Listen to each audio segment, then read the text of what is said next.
The Galactic Council's Laughter. The Galactic Council, a vast assembly of the universe's most powerful and advanced alien species, gathered for their monthly meeting. The Grand Hall of the Council was a marvel of alien architecture, with floating platforms, shimmering lights, and intricate designs that shifted colors as if alive. The Council's members, each from a different race, sat in their ornate thrones, their eyes fixed on the holographic displays in front of them. Today's agenda was unusual: Earth. The Council had been hearing more and more about human advancements and their growing presence in the galaxy. Some members saw this as a minor curiosity, while others feared that humans might pose a threat. However, the majority were dismissive, viewing Earth's progress as insignificant compared to their own highly advanced technologies. A human delegation, led by General Adams and Dr. Emily Carter, entered the hall with a mix of pride and anxiety. They had traveled across galaxies to present their newest weaponry to the Council. General Adams, a tall man with a stern expression, carried a briefcase containing the most advanced guns Earth had ever developed. Dr. Carter, a brilliant scientist with an air of quiet confidence, was by his side. As they began their presentation, the Council members exchanged amused glances. The Council's leader, a being named Zorax, whose appearance resembled a giant translucent jellyfish with shifting colors, floated above the others. Zorax's many eyes glinted with curiosity as the humans set up their demonstration equipment. "Esteemed Council members," General Adams began, his voice steady despite the nerves, "we are here to show you the latest advancements in Earth's weaponry. We believe these will be of interest to you." He opened the briefcase and revealed a sleek, modern-looking gun. It was small but seemed well-crafted, designed with advanced materials. The Council's laughter started quietly, but quickly grew. The aliens whispered to each other, their voices a symphony of chittering sounds and clicks. Zorax's glow intensified, signaling amusement. The Council members were unimpressed. They had seen primitive weaponry before and considered it an old-fashioned relic, not worth their time. Dr. Carter took a deep breath and began her explanation. "This is the X7 Plasma Blaster. It uses an advanced energy cell to fire concentrated plasma bolts. It is highly effective against various materials and can penetrate most shields."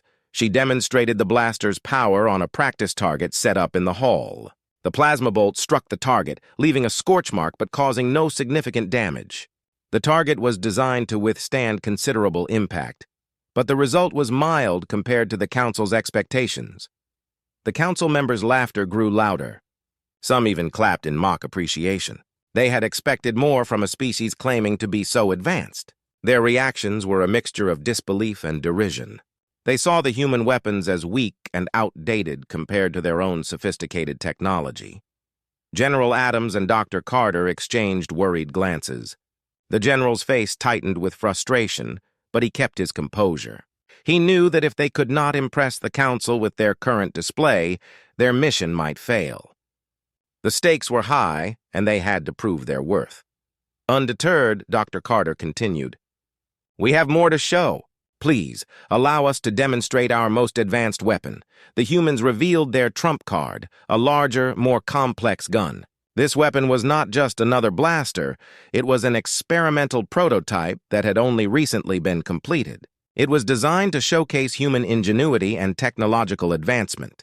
The Council, though still skeptical, agreed to see the new weapon in action. General Adams and Dr. Carter set up the prototype with a sense of growing anticipation. The general spoke, his voice echoing through the hall. "This is the A9 quantum disruptor. It utilizes quantum fields to disrupt and destabilize targets on a molecular level." The Council members' eyes widened slightly as the new weapon powered up. The A9 emitted a soft hum, and its design seemed to shimmer with an otherworldly glow. As the general fired the weapon, it created a ripple effect, distorting the air and causing a dramatic reaction in the target. The target shook violently, and its surface began to crack under the disruptor's influence. The weapon's power was evident, but the Council's reaction was still mixed. Some members showed interest, while others remained skeptical. The previous laughter had faded, replaced by a wary curiosity. Zorax, the Council leader, observed the demonstration with renewed attention. The laughter had stopped, replaced by a serious contemplation. The once dismissive attitude was now tinged with concern. The council had not expected such a display of power from a species they had underestimated. The general and Dr. Carter watched as the council members exchanged glances and whispered among themselves. The humans knew that they had made an impression, but whether it was enough to change the council's view remained uncertain. As the demonstration ended, the council's mood shifted from mockery to cautious interest. The members were no longer laughing, but instead engaged in serious discussions about the implications of the new technology. The humans had succeeded in sparking a change in perception, but the journey was far from over.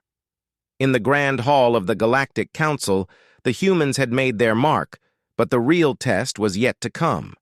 The council's initial laughter had been replaced by a quiet, thoughtful atmosphere.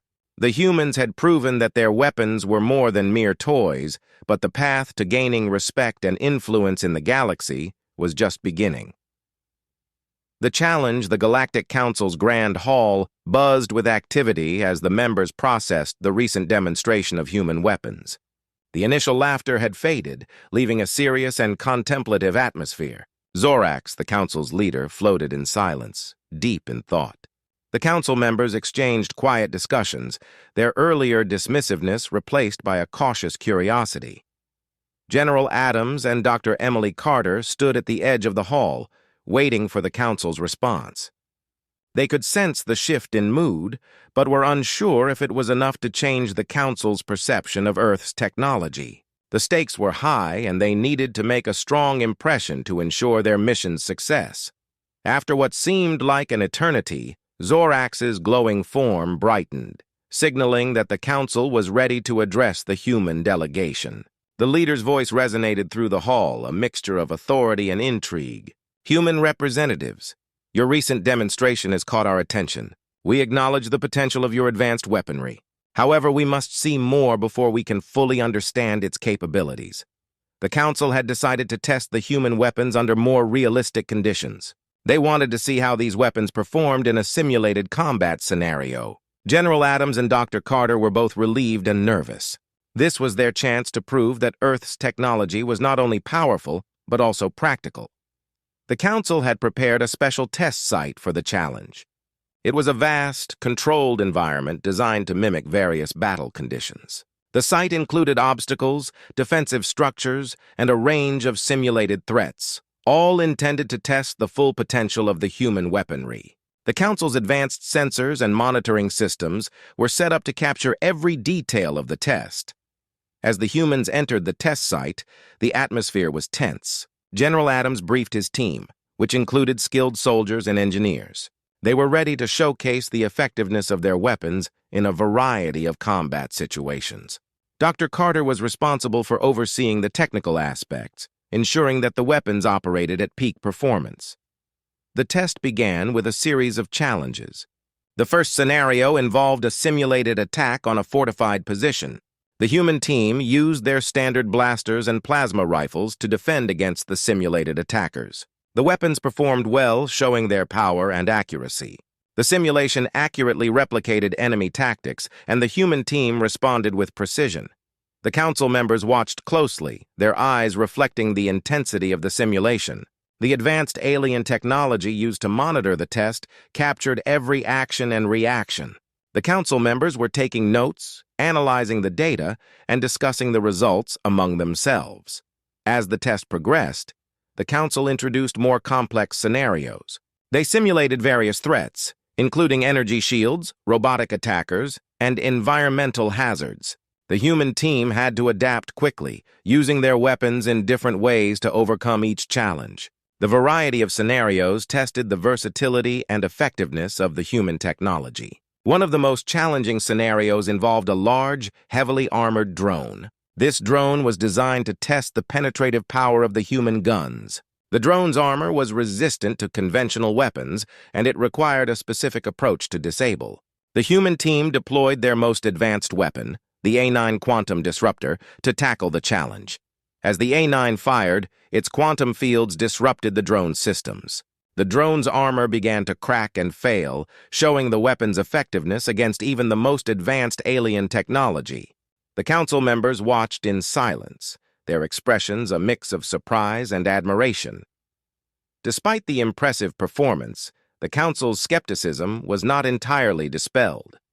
Some members remained cautious, needing more evidence to be convinced of the long-term effectiveness and reliability of human weapons. They were particularly interested in how the weapons performed over extended periods and under different conditions. The final part of the test involved a simulated large-scale battle. The human team faced a coordinated assault from multiple directions, testing their weapons in a high-pressure environment. The simulation was intense, with explosions, energy beams, and rapid movements. The human team demonstrated their ability to handle the chaos, using their weapons effectively to manage the situation. As the test concluded, the council members convened to discuss their observations. General Adams and Dr. Carter waited anxiously for their feedback.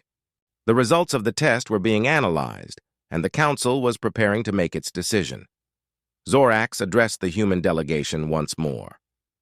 "We have seen that your weapons possess considerable power and versatility. The simulations have shown that they can be effective in a variety of scenarios. However, we require further evaluation before we can fully accept them as a serious factor in galactic affairs." The council was impressed, but needed more time to evaluate the long-term impact of human technology. They proposed a follow-up test to be conducted in a different environment, one that would simulate the harsh conditions of deep space. The humans agreed, understanding that this was a crucial step in gaining the council's full respect. The challenge was not yet over, but the humans had made significant progress. They had shown that their technology was not only powerful but also adaptable. The council's attitude had shifted from mockery to serious consideration, and the path to gaining full acceptance in galactic affairs was now within reach. As the human delegation left the test site, they felt a mixture of relief and anticipation.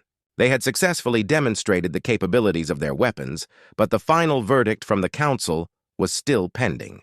The next steps would be critical in determining their future role in the galaxy. The first test shots, the Galactic Council's controlled test site buzzed with anticipation as the next phase of the demonstration was about to begin. The site had been transformed into a high-stakes arena, complete with various challenges and obstacles designed to test the full range of human weaponry.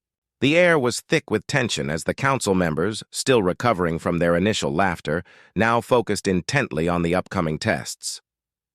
General Adams and Dr. Emily Carter stood with their team, ready to showcase the true power of Earth's advanced weapons. They knew this was a crucial moment. The earlier demonstration had left the council unimpressed, but this test would offer a chance to prove their technology's real value. The test began with a simple but significant scenario: the basic firing capabilities of the human weapons. The council had set up a range of targets, each designed to test different aspects of the weapon's performance. These included reinforced barriers, moving targets, and energy shields. Dr. Carter addressed the council, her voice steady and clear.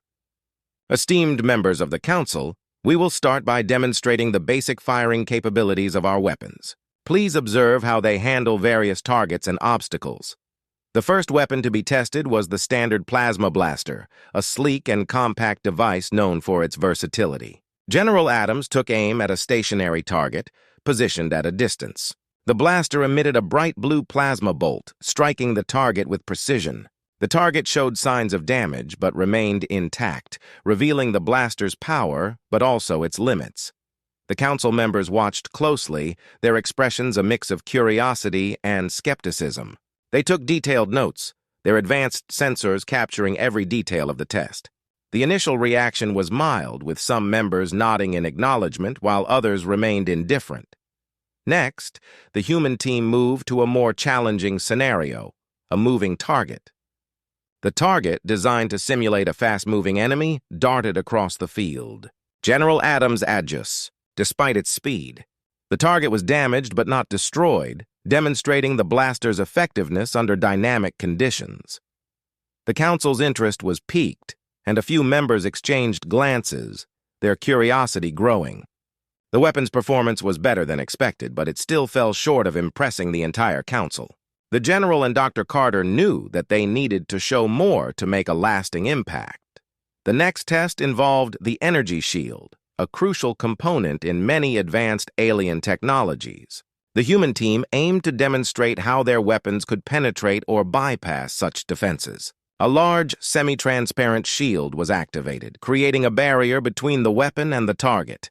Dr. Carter selected a high-caliber energy rifle for this challenge. The rifle, larger and more powerful than the plasma blaster, was designed to handle heavy-duty tasks. She fired a series of high-energy rounds at the shield. Each shot hit the shield, causing it to flicker and fluctuate but not collapse. The council members watched intently, their eyes reflecting the energy fields and the effects of the shots.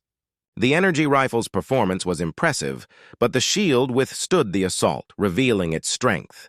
The council's skepticism remained, though a few members showed signs of concern. General Adams and Dr. Carter moved to the final part of this phase of the test, showcasing their most advanced weapon, the A9 Quantum Disruptor. This weapon was Earth's latest and most powerful creation, and it had been kept as a surprise for the Council. The human team set up the weapon, its sleek design and complex components ready for action. The A9 was aimed at a heavily armored target, designed to test its disruptive capabilities. General Adams activated the weapon, and a low hum filled the air. The quantum disruptor fired, and a wave of energy rippled through the test site. The target began to shake and distort, its armor cracking under the weapon's influence. The council members gasped as they watched the target disintegrate. The quantum disruptor's effects were dramatic, with the armor failing spectacularly. The council's previously skeptical demeanor shifted to one of surprise and concern. The weapon's ability to disrupt even the most advanced materials was clear. Despite the impressive display, some council members remained cautious. They knew that a single test could not fully demonstrate the weapon's long-term reliability and effectiveness. They needed more evidence to be convinced that the human technology could withstand prolonged use and various conditions. As the test concluded, Zorax, the council leader, addressed the human delegation. "We have witnessed the capabilities of your weapons. The performance of your A9 quantum disruptor was particularly notable. However, we still require further evaluation to fully understand the implications of your technology." The council proposed a follow-up test to be conducted in a different environment, one that would simulate harsh space conditions. The human team agreed, recognizing that this was an important step in proving their technology's worth. The test site gradually emptied as the council members continued their discussions. General Adams and Dr. Carter felt a mix of relief and anticipation. They had made a significant impression with their advanced weaponry, but the journey to gain full respect and acceptance from the Galactic Council was far from over. As they prepared for the next phase of their mission, the human delegation knew that the future of their galactic standing depended on the outcome of the upcoming tests. They had shown the power of their weapons, but the final verdict from the Council was still to be decided. The path to proving Earth's technological prowess was just beginning, and the challenges ahead would be critical in shaping their future in the galaxy. The unexpected power. The Galactic Council's headquarters was abuzz with activity as the preparations for the next phase of testing were underway. The Council had been impressed by the recent demonstration of human weaponry, especially the A9 Quantum Disruptor. Still, they needed to see how these weapons performed in more challenging and varied conditions. General Adams and Dr. Emily Carter were back at their temporary quarters, reviewing their notes and preparing for the next test. The Council had set up a new scenario that would push the limits of their technology. This time, the test environment would simulate the harsh conditions of deep space, including extreme temperatures and radiation. Dr. Carter went over the details of the upcoming test with her team. "We need to ensure that our weapons can operate effectively in this new environment. The Council wants to see how they handle extreme conditions and whether they maintain their performance." The team checked their gear, making final adjustments to the quantum disruptor and other weapons. The A9 had performed exceptionally well in the previous tests, but the new environment would pose a significant challenge. The stakes were high, and everyone knew that this test could determine the success of their mission.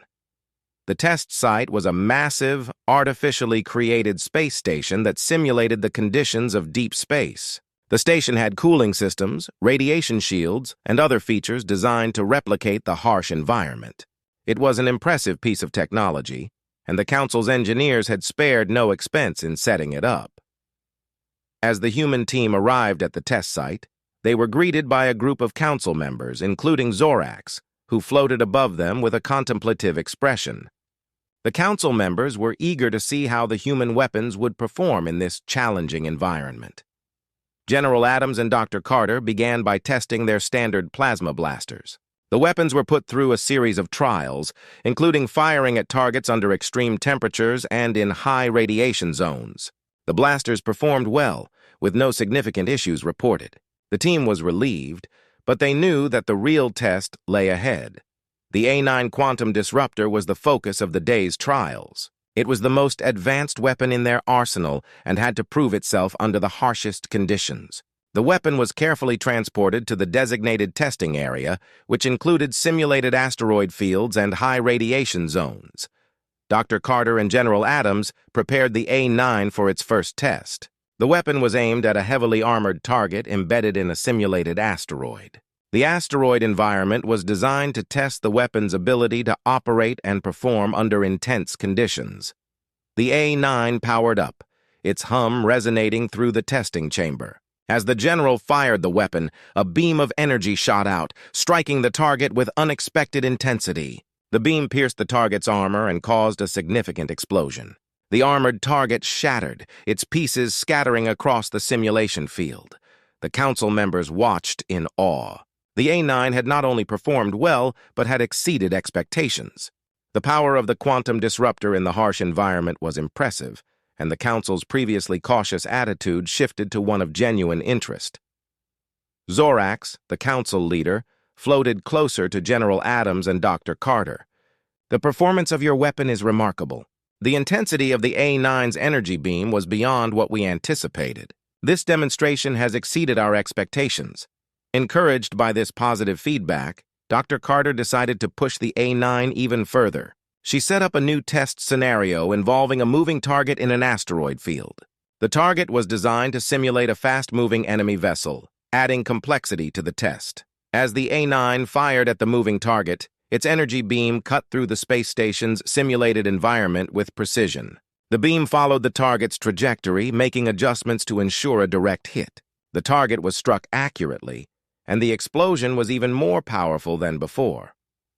The Council members exchanged excited murmurs, clearly impressed by the weapon's capabilities. The A9 had not only maintained its performance, but had demonstrated an unexpected level of power and accuracy. The Council's attitude had transformed from skepticism to genuine admiration.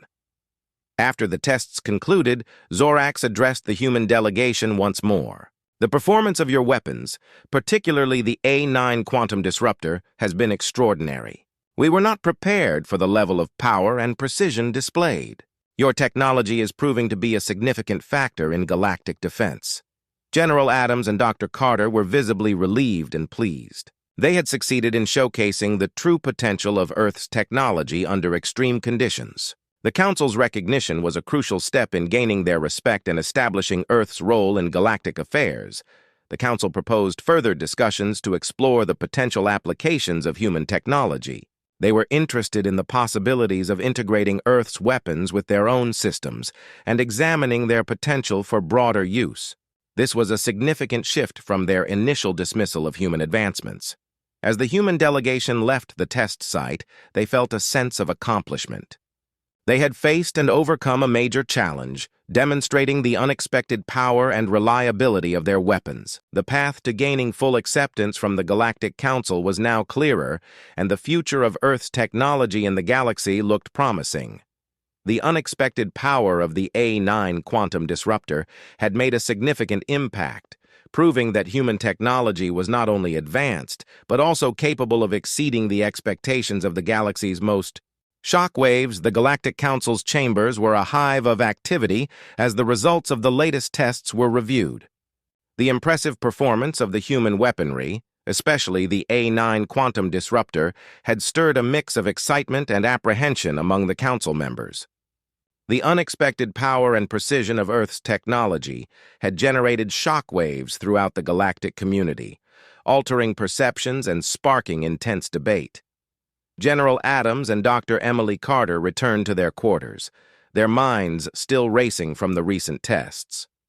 The success of the A9 quantum disruptor had created a buzz, and the implications were starting to sink in. The Council had scheduled a high-level meeting to discuss the next steps, and the human team was set to be a major topic of conversation.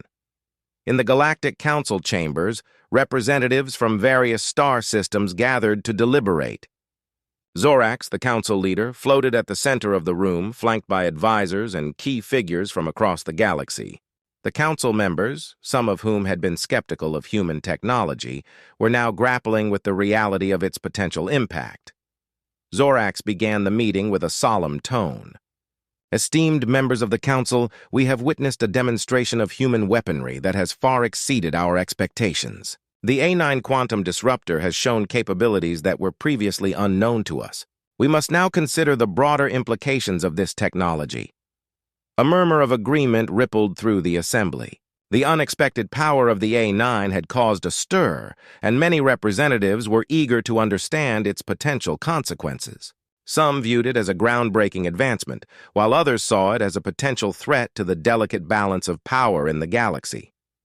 One representative, a tall figure with a sleek, metallic appearance named Loranth, spoke up. The energy output of the quantum disruptor is unprecedented.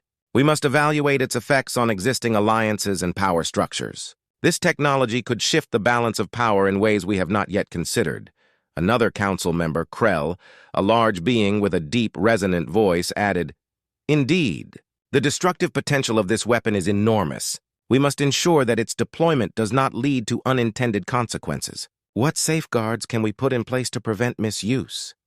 Zorax nodded in agreement. "These are valid concerns. We must assess not only the technology itself, but also how it fits into our current understanding of galactic security and diplomacy. The human delegation will need to provide further insights into how their technology can be integrated into our systems and what measures will be taken to ensure responsible use." Meanwhile, General Adams and Dr. Carter awaited their turn to address the Council.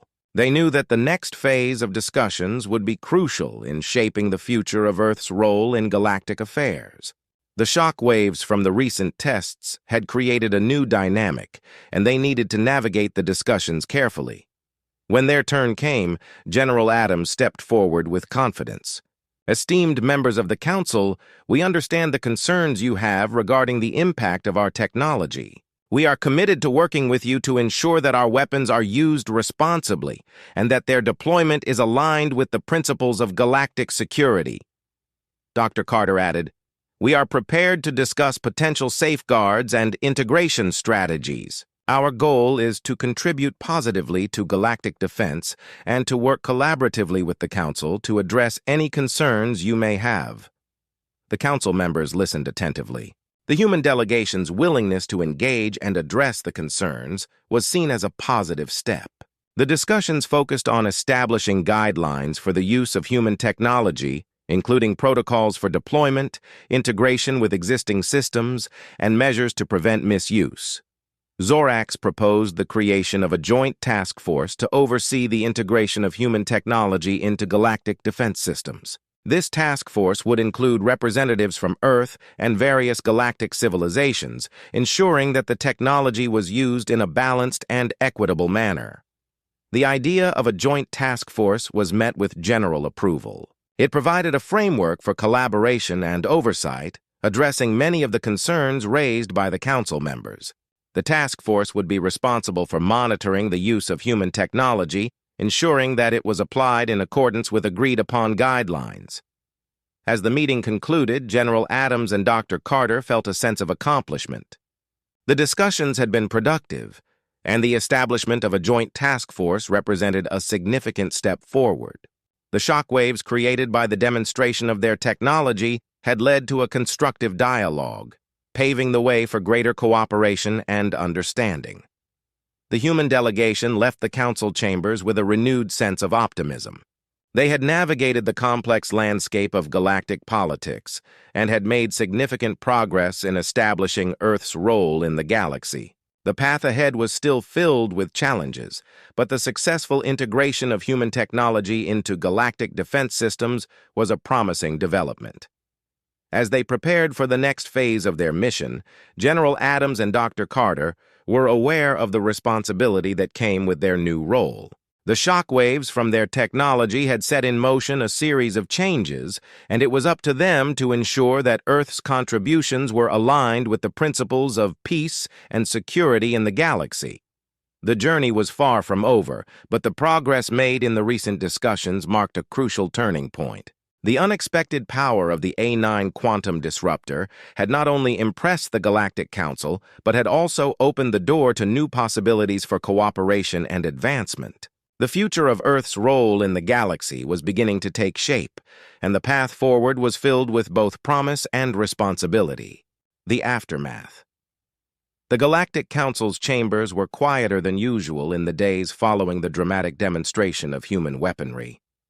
The shockwaves from the tests had left a lasting impact on the galactic community, and the council members were now engaged in intense deliberations. The unexpected power of the A9 quantum disruptor had triggered a wave of discussions, both in the council and across various star systems. General Adams and Dr. Emily Carter returned to their quarters, reflecting on the recent developments. The atmosphere was filled with a mixture of relief and anticipation. They had achieved a significant milestone, but the aftermath of the tests brought with it a new set of challenges. Dr. Carter reviewed the reports and data collected from the tests. The feedback from the council had been overwhelmingly positive, yet the discussions on how to integrate human technology into the broader galactic framework were ongoing. There were concerns about the implications of such powerful weapons and how they might alter existing power dynamics. General Adams walked into the room, holding a datapad. "Emily, the Council has asked for a follow-up meeting to discuss the specifics of the Joint Task Force. They want to ensure that we address all the concerns raised and that the integration of our technology is handled properly." Dr. Carter nodded. "I've been going through the feedback, and it's clear that while the technology is impressive, there are still many questions about its use and regulation. We need to be ready to provide detailed answers and propose effective solutions." The Joint Task Force was a key topic of discussion. Its purpose was to oversee the integration of human technology into galactic defense systems, ensuring that it was used responsibly and in accordance with established guidelines. The task force would be composed of representatives from Earth and various galactic civilizations, reflecting the diverse interests and perspectives of the galaxy. As the next meeting approached, General Adams and Dr. Carter prepared their presentation. They aimed to address the Council's concerns and propose a framework for the task force that would balance innovation with caution. The day of the meeting arrived, and the Council chambers were filled with representatives from different star systems. Zorax presided over the proceedings, and the atmosphere was charged with anticipation. The discussion on the integration of human technology had reached a critical juncture, and the decisions made in this meeting would shape the future of galactic security. Zorax began the meeting with a summary of the previous discussions. "We have all witnessed the remarkable capabilities of human technology. The A9 quantum disruptor has demonstrated its potential, but we must now address the practical aspects of integrating this technology into our systems." General Adams and Dr. Carter presented their proposed framework for the Joint Task Force. The framework included guidelines for technology deployment, protocols for joint exercises, and measures for ensuring compliance with galactic security standards. They emphasized the importance of transparency and cooperation in the task force's operations. "We propose that the Joint Task Force be established with representatives from Earth and various galactic civilizations," General Adams explained. "This will ensure that decisions are made collectively and that the technology is used in a way that benefits the entire galaxy." Dr. Carter added, "The task force will be responsible for setting up regular reviews and audits to monitor the use of the technology. We will also establish communication channels to address any issues that arise and to ensure that our technology is used in accordance with the agreed-upon guidelines." The council members listened carefully, their expressions a mix of interest and skepticism. The proposed framework addressed many of their concerns, but there were still questions about how the task force would operate in practice. Laranth, the representative from a neighboring star system, raised a concern. While the framework is comprehensive, we must ensure that the task force has the authority to enforce compliance. There should be clear consequences for any breaches of the guidelines. Zorax nodded in agreement. We need to ensure that the task force has both the authority and the resources to carry out its mandate effectively. This includes having the ability to take corrective actions if necessary. General Adams responded, "We agree. The task force will be empowered to take appropriate measures to address any issues that arise. We are committed to working with all members to ensure that the technology is used responsibly and in the best interests of galactic security." The meeting continued with detailed discussions on the operational aspects of the task force. Representatives from various star systems offered their input, and the framework was refined based on their feedback. The goal was to create a balanced approach that addressed both the potential benefits and risks of the technology. As the meeting concluded, Zorax addressed the assembly. The proposed framework for the Joint Task Force has been well received. We will move forward with establishing the task force and implementing the guidelines. Our objective is to ensure that human technology is integrated into our systems in a way that promotes security and cooperation. The decision was met with a sense of relief and optimism. The establishment of the Joint Task Force marked a significant step forward in the integration of human technology into galactic defense systems. It was a testament to the progress made in bridging the gap between Earth and the galactic community.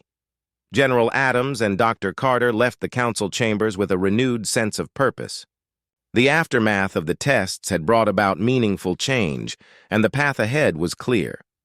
The successful integration of human technology into galactic affairs would require ongoing effort and collaboration, but the foundation had been laid. As they prepared for the next phase of their mission, General Adams and Dr. Carter knew that their work was far from over. The future of Earth's role in the galaxy depended on their continued efforts to ensure that their technology was used responsibly and in a way that benefited the entire galactic community. The aftermath of the tests had set in motion a new era of cooperation and advancement, and they were ready to embrace the challenges and opportunities that lay ahead. A new reality.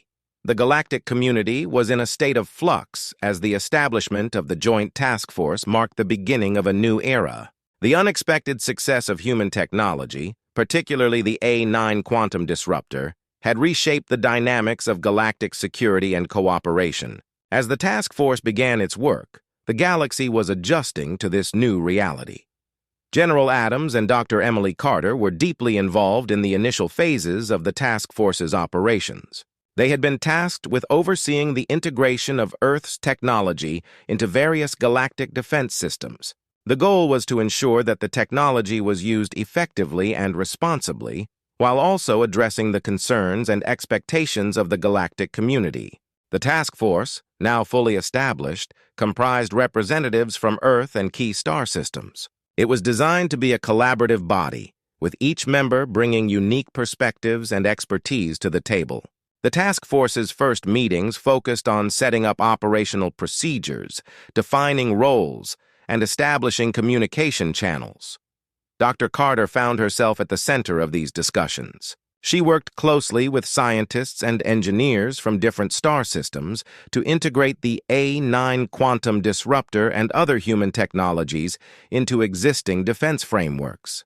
The process was complex, requiring careful coordination and adaptation to ensure compatibility. One morning, as Dr. Carter reviewed the latest progress reports, General Adams entered the room. "Emily, I think we're making good headway. The initial tests of the integrated systems are showing promising results. The technology is performing well in various environments and scenarios." Dr. Carter looked up from her data pad, a smile of satisfaction on her face. "That's great news. The integration is more challenging than we anticipated, but it's encouraging to see that the technology is being embraced and adapted so quickly. The Joint Task Force had initiated several pilot projects to test the new systems in real-world conditions. These projects involved collaborative exercises, where human technology was combined with existing galactic defense systems. The results were carefully analyzed to assess performance and address any issues. One of the key objectives of these projects was to demonstrate the practical benefits of the integrated systems. The task force arranged a large-scale simulation exercise involving multiple star systems and a range of scenarios to showcase the effectiveness of the new technology. As the day of the simulation approached, excitement and anticipation were palpable. Representatives from various star systems, along with members of the Joint Task Force, gathered at the simulation center. The exercise would test the integrated systems under realistic conditions, providing valuable insights into their capabilities. General Adams and Dr. Carter were among the observers, monitoring the exercise from a control room. The simulation involved a coordinated defense against a simulated attack by a fleet of enemy ships. The integrated systems were put to the test, with human technology playing a central role in the defense strategy. As the simulation began, the different defense systems were activated. The A9 quantum disruptor, integrated into the Galactic Defense Network, was used to neutralize incoming threats. The combined technology provided a powerful and effective defense, with the human systems complementing and enhancing existing capabilities. The exercise proceeded smoothly, with the integrated systems demonstrating their effectiveness in handling various threats. The results were impressive, and the simulation showcased the potential of the new technology to improve galactic security. After the simulation, the task force held a debriefing session to discuss the outcomes and gather feedback. Representatives from different star systems shared their observations and impressions, highlighting the strengths and areas for improvement. Laranth, one of the key representatives, expressed satisfaction with the results. The integration of human technology has proven to be a valuable addition to our defense systems. The A9 quantum disruptor, in particular, has shown its worth in practical scenarios. This marks a significant step forward in our collective security. Zorax, the council leader, also addressed the assembly. The successful simulation demonstrates the effectiveness of our collaborative efforts. The integration of human technology has been a positive development, and we look forward to continuing this partnership. General Adams and Dr. Carter were pleased with the outcome of the exercise. The successful integration of human technology into galactic defense systems was a significant achievement, and it marked the beginning of a new chapter in galactic cooperation. As the days passed, the Joint Task Force continued its work, refining the integrated systems and addressing any issues that arose. The new reality of galactic security was taking shape, with human technology playing an integral role in shaping the future. Dr. Carter reflected on the progress made. It's amazing to see how far we've come. The collaboration between Earth and the galactic community has been productive and rewarding. We've faced challenges, but we've also made significant strides in advancing our collective security.